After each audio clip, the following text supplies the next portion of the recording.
So we know the issues, we know about energy, we know about the border, we know Joe Biden doesn't know what he's doing. We know all that, we get all that. But why do this? Why do this here tonight with Legacy PAC? Because there's a whole lot of people who have the passion to save this country who need help getting off the ground. The purpose of Legacy PAC is to save America. That's our mission. That's what we really want to do because America's worth saving. I am by trade, I'm a cybersecurity engineer. Okay, so this is my first run in politics. We need more conservative Republicans standing up and fighting for the Constitution. We're an America First PAC, and we want to promote and help our up-and-coming candidates, and we're going to be holding the line for President Trump. I joined the Army at 17 years old. My first day at my first unit, which was 25th Infantry, was September 10th, 2001. So the next day was 9/11. And I spent about a total of a decade between Iraq and Afghanistan in country. So my country means everything to me.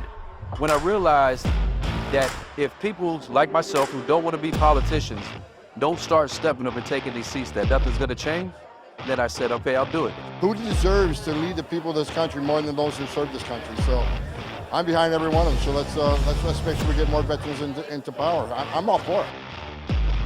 Remember why you're involved. We have to make sure people remain humble and not engage in self-glorification. You are here for one reason, and that is to save the country. Period. End of story.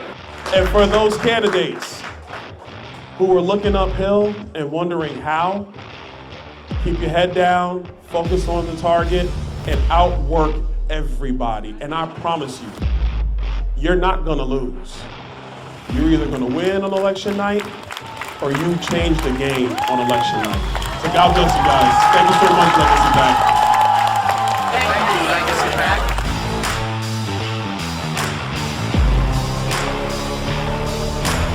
Under this administration, they have deliberately opened the border to fundamentally change the fabric of our country. I'm Jared Craig with Legacy PAC. We are here at Eagle Pass, Texas, to bring attention to the border crisis, to educate the voters, the citizens of the United States, and the candidates running for federal office, the importance of a secure border. And at Legacy PAC, we want to bring candidates here to the border to see it firsthand, because there is nothing like being here, seeing this. We saw women and children climbing over barbed wire. There is no reason why we cannot secure this border. There is no reason to keep this open. This is not humane. So we need to get Victor and all these other good America First candidates into office. We at Legacy PAC depend on your donation and support to support these projects. We can't do it without you. So please go on to legacypac.org and show your support. Hey, it's Kevin Sorbo here. I'm filming a documentary in Israel right now, but I was just in Texas last week and I was speaking with President Trump. And I just want to let you all know that President Trump does love our veterans, so please support our veterans and visit VFAF.org. That's VFAF.org. God bless. Thank you. Hi, Veterans for America First. It's Kellyanne Conway here in Palm Beach, Florida, saying thank you so much for being on the front lines of freedom. Keep up the great. Hey folks, it's John Rich here, Veterans for Trump, incredible organization. We love our vets. Without men and women willing to sacrifice and die necessary for our country, we wouldn't have a country. We all know that. Much respect and much love. God bless you. Thank you so much. That is wonderful. And thanks for all you guys do.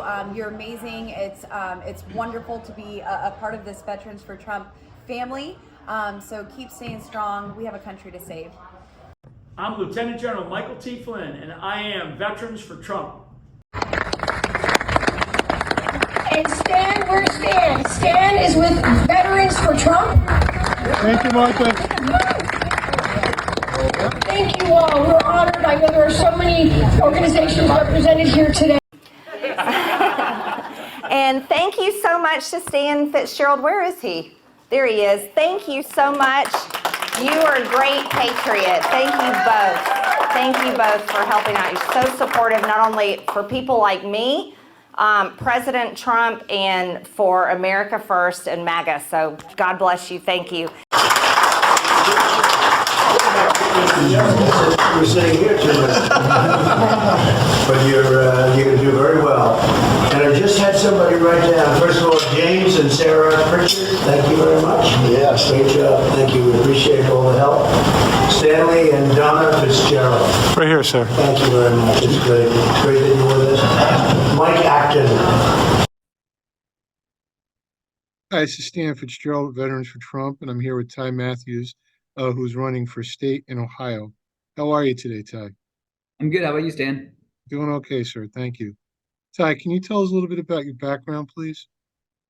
Yeah, so grew up in the district here. I live in Hancock County. It's the 83rd House District, which includes Hancock, Hardin, and part of Logan counties. I grew up in Arlington, a small town just south of Findlay, Ohio, and graduated from Arlington High School. I'm a Red Devil. That's a small school I graduated with about, I think, 55 students, so a small country school. And went on to go to college and finish my degree at Cedarville University, which is a small Christian college near Dayton. And I also, at that same time, served in the Army National Guard. I enlisted and became a chaplain assistant, and then I earned my commission through Central State University, which is the home of the Buffalo Soldiers, and became an infantry officer in the Ohio Army National Guard. My military career, I've been in the service for the last 9 years. Most recently, I just got back from Operation Inherent Resolve, where I served as a battle captain in Baghdad, Iraq. And prior to that, while I was serving in the National Guard, I worked at the state treasurer's office.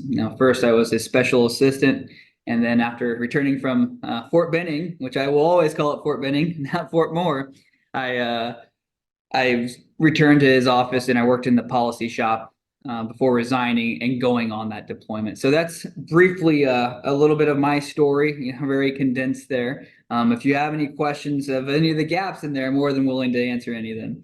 I think you covered it well, and we appreciate what you've done for our country. Ty, can you tell us a little bit about the policies you want to work on in State House? And just keep in mind, this is going on YouTube, so don't go too far into detail with the medical freedom. But in general, the policies you want to work on in State House. Yeah, and I'll be really vague too, because one of the things that I'm really passionate about right now is kind of what I saw over in Iraq. So I'm going to be really brief on some of this, and I think you'll understand why. The current threat to our soldiers right now, across the world, is by far this drone warfare. I believe one of the generals, I believe it was a CENTCOM commander, said, 70% of the threat now is now the air. Right. Seeing I worked a lot with the counter UAS over in Iraq, and seeing the threat and how easily, you can obtain some of these drones and, change some of these drones. Looking back here domestically, I believe this is something we need to be proactive on. I'm not trying to take away anyone's rights to own one of these, but I think we need to start looking at how local law enforcement, different types of, maybe football stadiums can incorporate the means to defeat these drones. Because listen, I think a lot of us that are gun owners think we'll just be able to whip out our shotgun and, shoot it down like we do when we go pheasant hunting, but I can assure you that's not the case, right? There needs to be other means, and not just these really heinous acts, but incorporates privacy. But we can also use this technology for our benefit, utilizing this within local police departments, when it's going up to houses, checking out where the criminals are. I'm a big hunter, we can use this to help track down the deer we just shot, with infrared cameras. So I think it's a very, very emerging technology that we need to be proactive on, remain competitive with, but also make sure that we're prepared. I'll just leave it like that. And just for the record, for our viewers and anybody who's watching this, I said that about medical freedom only because we would be censored and the video would be deleted by YouTube. We fully support Ty's policies.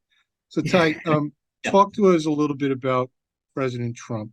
The entire country is watching Banana Republic persecutions, indictments in multiple states. In Georgia, friends of mine have been indicted. What are your thoughts? I know you support and endorse President Trump, but what are your thoughts about the weaponization of the criminal justice system against the president and his supporters? Right. So I think one of the biggest issues in our country today, and it goes right back to 2016, is the lack of trust in institutions. Right. We have constantly elected officials that say one thing and they do in another.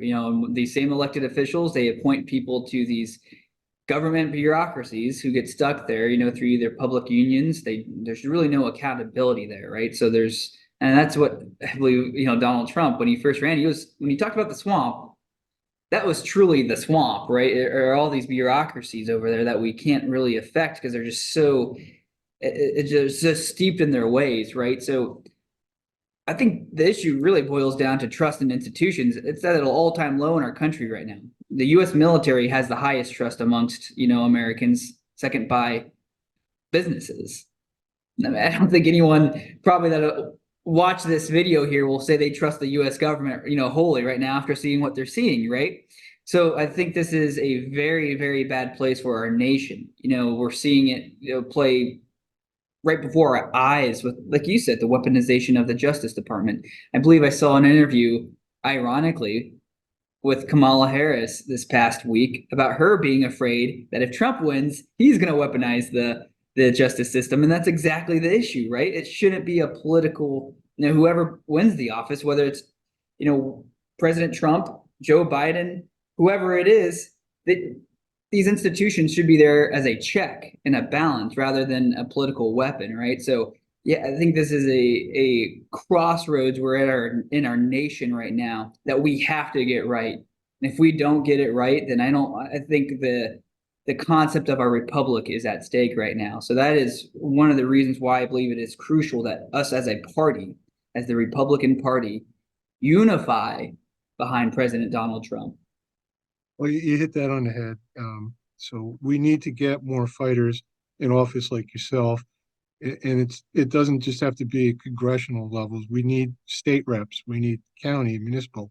So our board has vetted you, and they voted unanimously to endorse you for your bid for State House in Ohio.